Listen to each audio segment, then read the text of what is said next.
Football একটি সহজ খেলা যেখানে ২২ জন মানুষ ৯০ মিনিট ধরে একটি বলের পেছনে ছোটে এবং শেষ পর্যন্ত জার্মানি জেতে। টরন্টো স্টেডিয়ামে শেষ বাঁশি বাজার পর সাবেক ইংলিশ স্ট্রাইকার গ্যারি লিনেকারের সেই বিখ্যাত উক্তিটি আইভরি কোস্টের আবারও মনে পড়তে পারে।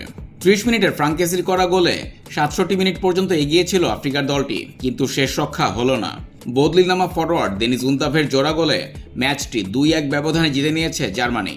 এই জয় ২০১৪ সালের পর অর্থাৎ দীর্ঘ ১২ বছর পর বিশ্বকাপের নকআউট নিশ্চিত করল ৪ বারের বিশ্ব চ্যাম্পিয়নরা।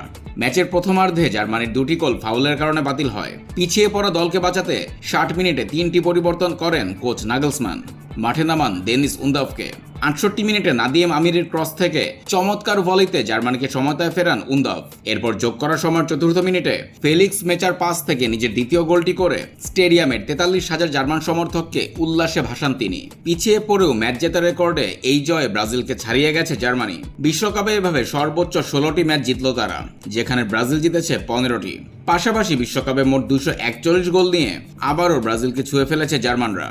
আর গোলকিপার হিসেবে বিশ্বকাপে সর্বোচ্চ ২১ ম্যাচ খেলার নতুন রেকর্ড গড়েছেন ম্যানুয়েল নয়ার। ২ ম্যাচে ৬ পয়েন্ট নিয়ে টেবিলের শীর্ষে এখন জার্মানি, ৩ পয়েন্ট নিয়ে ২-এ আইভরি কোস্ট। প্রতি সপ্তাহে সর্বোচ্চবার বিকাশ পেমেন্টে ৫০ জন হবেন পেমেন্ট চ্যাম্পিয়ন। জিতে নিন টিভি সহ আকর্ষণীয় সব প্রাইজ।